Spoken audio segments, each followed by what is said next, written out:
Hello, I'm Dr. Clark and I work at Clitheroe Royal Grammar School, and I'm going to talk to you today about BMAT Section 3, the writing task. I do have a responsibility for trying to get people in to study medicine and dentistry, so I've got a bit of experience in this field, and we are quite successful at the school. We usually get about 25 people getting offers for these courses every year.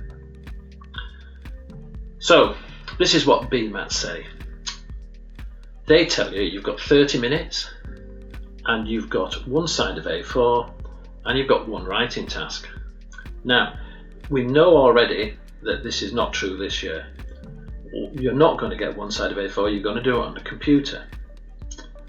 You are going to get 3 possible choices, which you have to select one from, that's right. The crucial thing on this page is that if people were allowed to use a word processor in the past, they couldn't exceed 550 words. I'm working on the assumption in this PowerPoint that 550 words is going to be the limit this year. You need to keep an eye on this and find out, hopefully they will announce shortly how this is going to be the same. So, why have I shown you the picture of the old piece of A4? Well, it's to make you realise how little you can write. Okay, they used to give you one side of A4, you weren't allowed to write on the back, you weren't allowed to ask for a new piece of paper if you made a mess of it, that was it. Okay, clearly they're really trying to get 2 things across here. This is an exercise in producing quality, not quantity. Secondly, you've got to plan your response, you've got to think through what you're going to say. If you want my personal opinion, there's a slight hidden agenda going on here. The BMAT, it's going to be so much easier if you've got a knowledge of critical thinking. Now, we used to do A-levels in critical thinking, but the A-levels was taken away. You can't do an A-level in critical thinking anymore, and I think this is a terrible thing. Section 1 and Section 3 really rely on you being able to do critical thinking. Section 1 makes it quite plain in a way because it does talk about critical thinking and be able to understand about arguments and conclusions. Section 3, it's less clear that that's what you really need to know to be able to answer these essays well. So what is critical thinking? Well, critical thinking, as of course, includes being able to have an understanding about how arguments work. And basically, your essay is all about using arguments. So, I'm going to try and review quickly what an argument is in critical thinking and how you can construct one that's going to benefit your essay. Hi folks, my name is Dr. Abdul Manan. I'm a medical director with Blue Peanut Medical Education. So I suppose you're thinking about whether you should come to our medical interview course, and for our dentist colleagues out there, whether you want to come to our dental interview course. Well, my answer to that would be I think you should come. I think you should definitely come, and here is why. We should all take this venture seriously. Getting into medical school, getting into dental school in the UK is not a walk in the park. In my opinion, it needs good preparation, it needs lots of research, it needs lots of repetitive, thorough work in order to prepare you well for the interviews that lie ahead of you. And I believe at Blue Peanut Medical Education, by virtue of our experience and knowledge, and also with the thousands of students who have gone through our course and have successfully gone to medical school and dental schools and have become doctors and dentists. With that in mind, I believe this is the right thing for you to do. So what is the course about? There is something about understanding principles. There is something about understanding concepts. There is something about how to conduct yourself, how to carry yourself through in an interview process, which I'm sure you agree and you know that it's quite a stressful, quite a busy experience. So you need to be able to manage yourself well. We teach you all that. So on the day course, we cover a whole range of topics that could potentially come up in your interviews. So topics, for example, going through what you've done in your work experience and how that then relates to the interview and getting to medical and dental schools, any work like projects, any reading and things that you've done, you might have mentioned in your personal statement, how to kind of work off that and make it useful for your interviews with proper reflection and deep understanding. Other topics include like hot topics, hot at the moment out there, medical and non-medical, how that relates to a career in medicine and dentistry. What about the medical schools as well, the dental schools you're applying to? What do you know about the place and how that might come up in the interview? Curriculum issues, how they teach you, good medical practice, if you're aware of that. How are the topics coming out and how will that be tested in interviews? What about your understanding of the NHS? Do you understand the NHS well, the structure and how it all fits in? That could come up. We look at motivation, critical thinking, manual dexterity, resilience, qualities of a doctor, very important leadership issues, communication skills, ethical principles. I can't think of any more, and and there's a lot more on my list. Come on the course and I'm sure you'll see it's a very, very comprehensive course. Everything that could potentially come up in the interviews, and we often find that whatever we cover, it tends to cover 90+% of what will come up in these medical and dental interviews. So this is what we're going to go through. It's a whole day course. It's very intensive. That's why we provide excellent food on the day, lots of good breaks, refreshments, so that you're full of energy and you're kind of engaging with everything we do. There'll be lots of opportunities as well to do practice questions, but of course it's not the same as the circuit course that we do. So I hope that was a bit of a kind of, in a nutshell, what the course is all about. I really look forward to seeing you at the course. Take care. So, an argument isn't two people falling out. An argument in this context is, what does an author try to convince you of? What is he trying to persuade you of? Usually you can spot this because they say it at the start or they say it at the end of the piece they've written. Arguments exist everywhere in the press, on television, in the common room, everywhere. People are trying to convince you of something. So here I've just written down 5 examples, deliberately not the kind of thing you get on the BMAT, just so that everybody can kind of easily access what I'm getting at. So, first of all, Manchester United are the best football team in the world. You should vote for the Green Party. Cannabis should be legalised. Young people shouldn't be made to wear face masks in school. Organ donation when you are dead should be compulsory. Now, I'm not saying I believe all those 5 things, but they're the kind of things that you could hear people talking about in the common room. In critical thinking, all those 5 are conclusions. And for them to be part of an argument, I've got to persuade you. Now, I deliberately used tone of voice and things that made it sound like I was trying to persuade you, but that isn't enough. It's not enough just the way you speak. So, when you hear one of those arguments, you might either agree or disagree with me. But you should at least be thinking, well, why? Why are you trying to convince me? Why should I believe the thing you've said? And it's the author's responsibility to try and persuade you they're right. So how can they do this? Well, they've got to support the conclusion with reasons.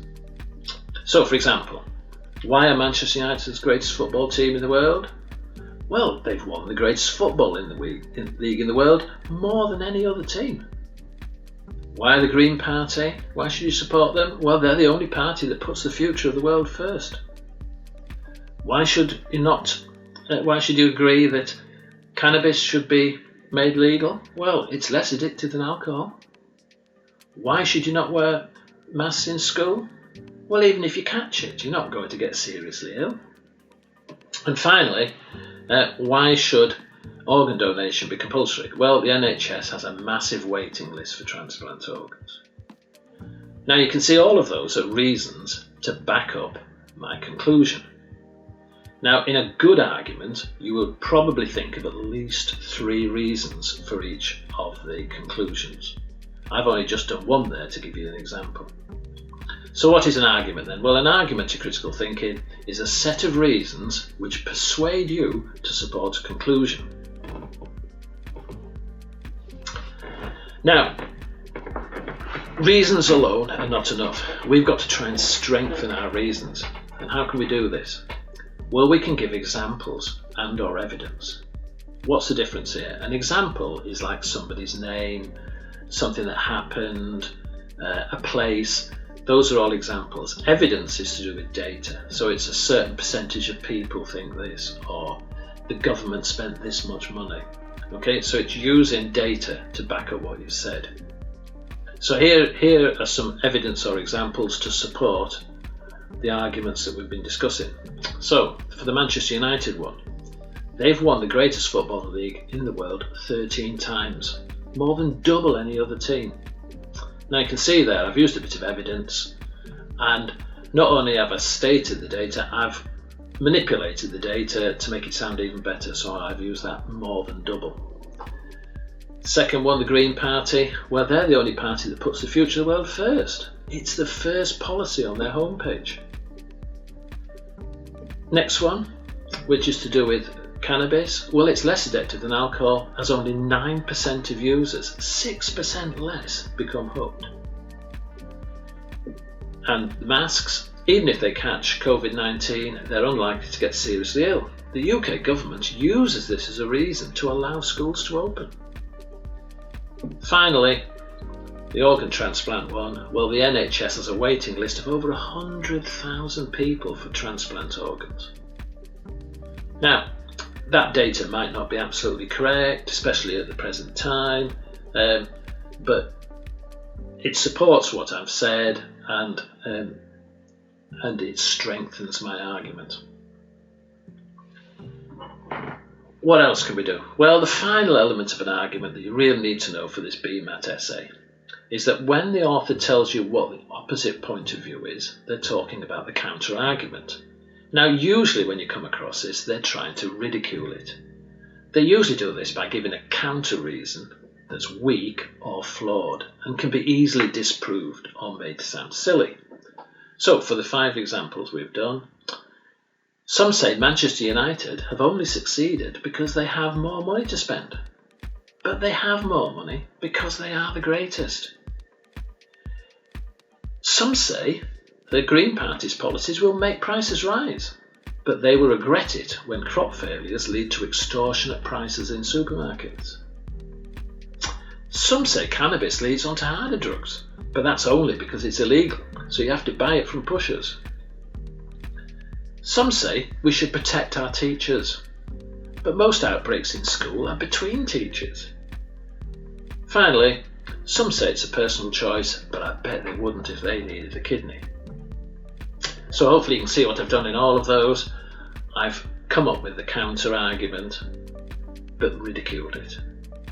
So it's a reason and why the reason doesn't hold water.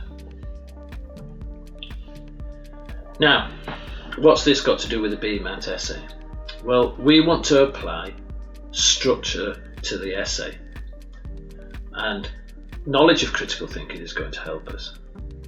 Why is that? Well, each of the 3 questions you get given is a conclusion, often dressed up as a quote by somebody you've probably never heard of, but here are some examples of the conclusions that you're given.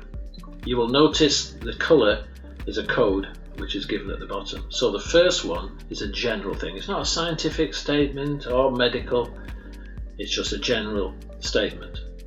The second one clearly is to do with science, and the third one, the red one, is to do with medicine.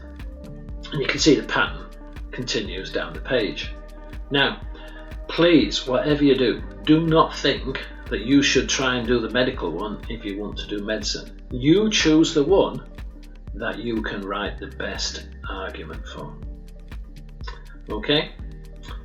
So, if you want to pause at this stage, and of course at other times you can pause to read what's on the screen, but there are loads and loads of essays you can look at on the BMAT website, because they've got loads of past papers there, and every past paper will have at least 3 options. Right. What does the instructions underneath the quote say? In other words, under the conclusion, what do they say? Well, I'm telling you they say the same thing effectively, however they word it. So this is my interpretation of what the question is. The first thing they ask you to do is argue the conclusion in quotes. Okay, and that's going to mean add some reasons, try to throw some evidence in, make sure that the reader knows that you understand what that statement means. Then you've got to come up with a counter conclusion. So whatever the question said, you've got to say what the opposite would be, and you've again got to support that with reasons, conclusions, etc. Thirdly, you've then got to say which of these two, in other words, the first conclusion that was in the quotes or the counter conclusion you've come up with, which one do you really believe? And you've then got to write about that and say, this is what I think is true. And you've got to try and convince the marker. And if he goes along with you and understands your argument, you're going to do well. So, how do they actually word it? Well, these are the two ways they typically word it. They say something like, explain what this statement means. Then they say, argue to the contrary. Or to what extent do you think? And you can see there's another example of how the question is worded. Whichever way they seem to do it, it's basically the thing I said at first. You argue the conclusion, you argue the counter conclusion, and then you strongly argue your preferred conclusion of the two. So, how would I recommend you do this? Well, I've come up with a thing called the 3-paragraph solution. You've got to give both sides of the argument and come to a personal conclusion. Surely the easiest way to do this is to write 3 equal length paragraphs. Now, if it's right, you're going to be allowed 550 words. Divide that by 3, well, it's about 180 words in each. So what are you going to do? You're going to write 3 paragraphs, each of 180 words. Paragraph 1, you explain the quote. This really means turn it into an argument by adding reasons and persuasion. Second one, state the counter-argument, again using reasons and persuasion. Of course, with both of those, if you can use evidence and examples, that's going to strengthen those arguments. And that's where you can use your own personal knowledge. Paragraph 3, you now argue which of the two conclusions, either the original quote or the counter-conclusion, you personally support. You've got to persuade the marker that you're right. This can be done either by pointing out the flaws in the conclusion you're not supporting, or strengthening your preferred conclusion. Okay? So, here's an example plan. Now, I've deliberately chosen an essay title here that isn't scientific or medical. But you'll see that when I've tried to come up with examples, I have used medical examples where I can. You do have to remember the essay does get sent to the universities, so they can read them. So you might want to show that you have got knowledge of medicine, but it isn't essential. It isn't essential. The important thing is that you write a good argument. So here, a little learning is a dangerous thing. Well, first thing I'd do is I'd explain why a little learning is a dangerous thing. And learning is all to do with knowledge, isn't it? So it's basically saying if you've got a small amount of knowledge, incomplete knowledge, you're likely to do something that's risky. So, can I give some examples to support this? Well, here you go. Reason 1. Donald Trump, came on television and he'd got this little bit of knowledge. He knew that bleach killed coronavirus and ultraviolet did the same. So what did he do? He's in front of the whole world said, well, we should take bleach. I mean, unbelievable. And people did do these things, and people have either seriously hurt or killed themselves because of what he said. Secondly, anti-vaxxers. Anti-vaxxers with very little scientific knowledge, usually not with a scientific background, suggest this is a terrible thing to do. It's scientific garbage they come up with, but of course, how do we argue it? They're out there saying this to people, and people are following them. Others, well, voting, people often for one particular reason, one little bit of knowledge, makes them support one party without knowing what they're letting themselves in for. The same kind of thing happened with Brexit. People either way voted one way or the other, and often it was perhaps for a spurious argument that because they just didn't know the full details. Another example I thought of was releasing minks. Anti-fur or anti-vivisection people quite often in the past have broken into places where animals are kept and released them into the wild. And in occasions this has caused absolute devastation. Minks destroyed British wildlife when they were released, and this can be a major problem. And of course, the people who were doing it thought they were doing good. They just hadn't thought through, they hadn't got all the knowledge they needed when they did the thing they did. Finally, of course, gossip. If you think about it, small amount of knowledge gets passed around to school and it can devastate people's time at school. It can devastate lives because it's not true and it's been spread, often maliciously, but people pass it on because for all sorts of wrong reasons. So there are my three or more reasons that I might put into my first paragraph with examples. Paragraph 2. Here I'm thinking about a little learning is a good thing. I'm explaining that. I'm saying what the counter argument is or the counter conclusion. It's good to have a little bit of knowledge. So here are my reasons. First of all, the scientific method. Isn't the scientific method all about you have a little bit of knowledge, you pass that little bit of knowledge on to somebody else, they perhaps add it to a little bit of knowledge they got from somebody else, and they come up with a new idea, test it out, produce their bit of knowledge, and it's how we accumulate these little bits of knowledge that eventually gets us to where we are. Secondly, discoveries. People working in one field notice something, get a little bit of knowledge, a little bit of learning about something, and that drives them on to come up with discoveries that change the world. Finally, just as an ordinary example, first aid. What about first aid? Well, people save people's lives every day using first aid. They're not trained doctors, they're not trained nurses. They just know enough to save somebody's life. Paragraph 3. This one is where I'm now saying which one of the ones I've said do I really support. So I'm going to talk about paragraph 2 being the one I support, paragraph 1 being the one that I'm going to argue against. So I'm going with the counter argument. There's a little learning is a good thing to have. So how am I going to do this? Well, first of all, I'm going to say that in paragraph 1, it's what people do with their knowledge that's important, not the little knowledge they've got. So how do they get that knowledge across? Why don't they realise they're making a mistake? That's what we should be addressing. We should be addressing that problem, and we should be always in a position to argue against these people who use a little bit of knowledge incorrectly. Secondly, education, and this is so the first thing I did there, if you see, was I kind of went against what people said what I said in the original to support the original conclusion. My second point is going to be strengthening my second conclusion. So what am I going to do? I'm going to say education, this is another reason, is an incremental addition of knowledge. If you think about it, quite often in Key Stage 3, you get taught something that in Key Stage 4, the science teacher will say to you, well, actually, that wasn't true. This is actually what's true. And then when you get to Key Stage 4,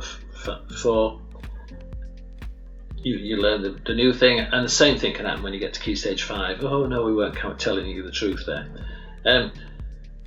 You can't necessarily tell people the truth and the full detail at the start. You've got to build up detail separately. This is what education's all about, which goes against the conclusion they'd had.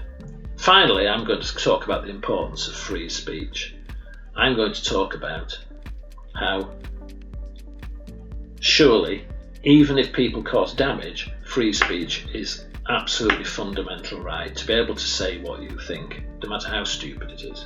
So that's going to be my third aspect to convincing somebody that the first conclusion was incorrect and the second conclusion was right.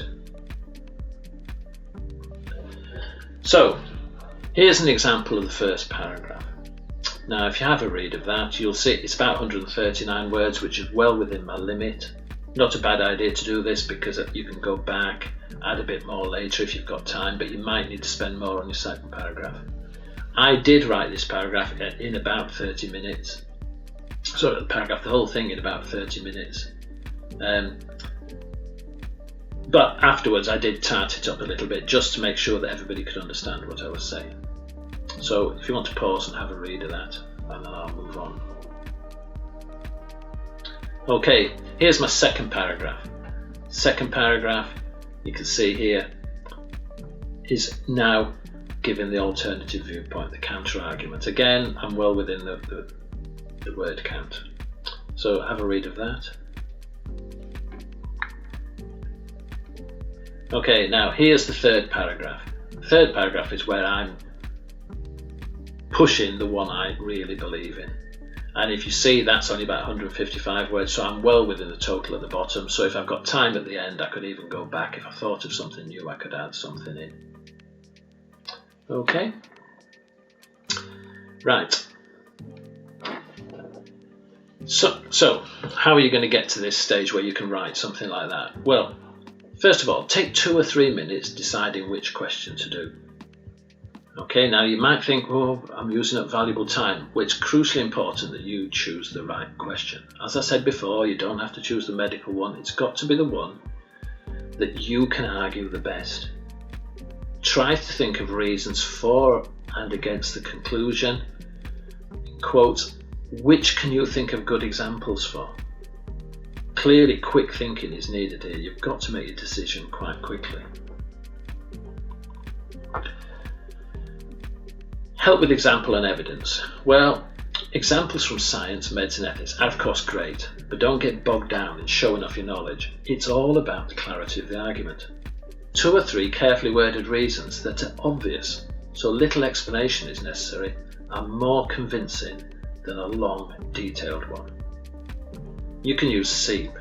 SEEP is used a lot in critical thinking to help you think of different reasons. So for example, social, economic, environmental, ethical and political. Won't work with all questions, but with some questions it will help you to think of reasons across the board. Thirdly, it's hard to quote evidence, but great if you can. It's unlikely they will check the data you quote, but make sure it at least sounds genuine. Bit more help with the writing. You've got to prepare a plan. Take up to 10 minutes, probably less time than when it had to be written, because you can now edit as you go along. And you can imagine how crucial it was to plan in the past, because you were putting things down on paper, and if you made a mistake it was very difficult to correct it because you've got a limited space, etc. You need to still leave at least 15 minutes for writing. You must practice to make sure you use this 30 minutes wisely. You need to find out what works best for you. Do you need to spend more time planning? Do you need to spend more time writing? Obviously, try to use good spelling, punctuation and grammar, but the crucial thing is that you are understood easily. Don't try to be too clever. Okay? Keep it relatively simple. As mentioned and mentioned previously, you've got to do lots and lots of practice. So go onto the BMAT website, get one of the papers down, look at the 3 questions, choose the one you want to do, and then answer it in 30 minutes. For as many essays as possible. Once you've done this, once you're fairly happy that you can do this 30-minute business, well then just get as many essays as you can, prepare plans so that if that essay comes up, and honestly some of the questions are slightly reworded and come up again, you will see when you look through all the essay titles. So prepare plans for as many as you can. So if one comes up, you just know exactly what you want to do. Similar questions do appear, and of course you might drop lucky. Extend your general knowledge by reading, and I'll talk to you a bit more about that in detail. So, make sure you know what's going on in the world in general. You know, the more up-to-date current examples that you can bring in, the better it's going to be. Be on top of current medical developments like vaccines. Know your medical ethics, the 4 pillars, and examples like Charlie Gard. If you don't know who Charlie Gard is, well, you clearly aren't on top of medical ethic knowledge, because that's been all over the press in the last few years. My personal choices would be the BBC, a broadsheet newspaper, and the student BMJ. I would recommend The Guardian as the broadsheet newspaper because it's free and it's an excellent source of science in general and healthcare in particular. But if your parents get another paper, then use that, that's fine. But not the Sun or the Mail or so on. It needs to be something that's really argues things cogently. Finally, hopefully your school library takes student BMJ, because you do have to pay for that. But hopefully the library takes it and you can look at it there. Reading. Now, I hope you can see by now that understanding critical thinking is going to help you to write your essay. The critical thinking books here in red are the ones recommended by the BMAT, and they've been recommended for a number of years now, so they're not as up to date as others. Clearly, the more up to date a book, the more relevant, the content is perhaps going to be more the kind of thing you can take forward into your essay. Having said that, a good book is a good book, and if it's teaching you process, then they're all choose any of those. And I've just given some other examples that are a bit more up to date. Finally, I need to talk to you about the marking. What's going on in the marking? How are they going to mark this? Well, it's an incredibly simple marking procedure. They're going to give you marks for the quality of the content, and you're going to get a number between 1 and 5, and you can get, say, 2.5, but that's it, it's only in halves. And you're going to get a quality of English, and you're going to get an A, B, C, D, or an E. So it's 1 to 5 and A to E. First of all, the quality of the content. The marker has to consider basically 3 things. Has the candidate addressed the question in the way demanded? That basically means, did you answer all 3 parts? If you do answer all 3 parts, you're well on the way to a good score. Have they organised their thoughts clearly? Does it flow? Does it make sense? Am I convinced by their overall conclusion? The third thing they say, have they used their general knowledge and opinions appropriately? Which of course I'm interpreting as, have you used relevant examples and evidence and argued it well? Scores are awarded on a scale of 1 to 5. If you do the first bullet point correctly, then you should get around a 3. Do the other 2 well, and that should take you up to a 5. Quality of content. What I've done here is I've included what a 5 answer would look like. So you can read the 5 answer. I've minimised the 1 and the 3 because really basically you're not trying to do that, you're trying to do the 3, aren't you?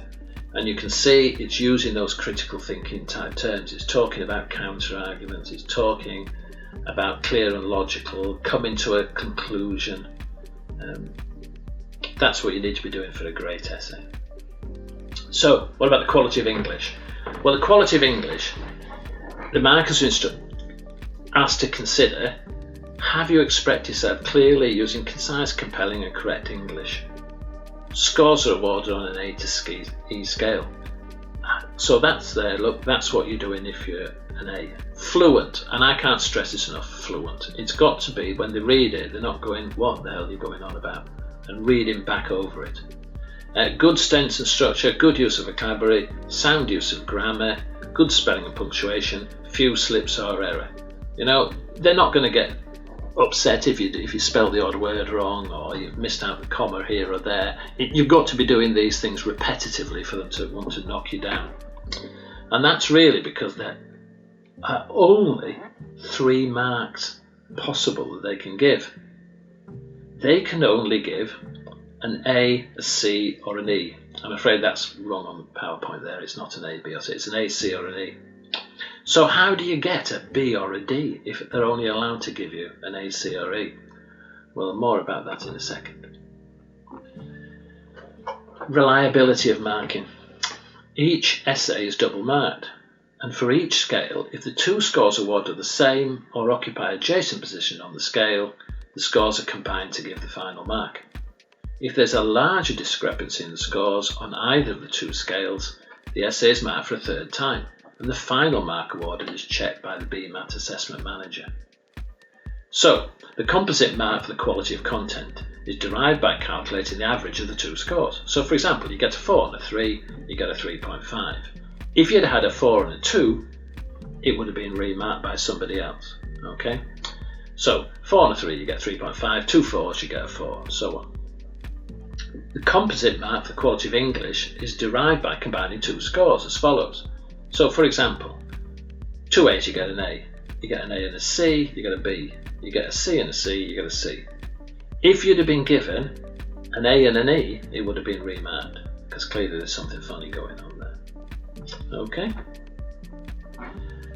This is when you get your data back, this is the kind of thing you get, and you can see from that that really you're looking, if you want to be in the top 50%, which is going to give you a good chance of getting interviews and so on, you really be looking to get a 3.5A, aren't you? Get below that and you're in the bottom 50%, and it's going to be easy for them to say, well, no, we won't bother interviewing this person. Finally, good luck. Everybody needs a bit of luck. You get the right question, something you can answer, and everything should go well. Having said that, I don't know if you know the story about an American golfer called Trevino.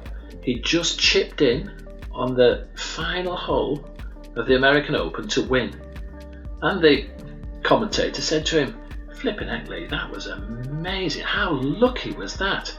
And Trevino said to him, "I know," he says, "it's funny," he says, "but the more and more I practice, the luckier I get." So there you go, practice makes perfect. Thank you very much.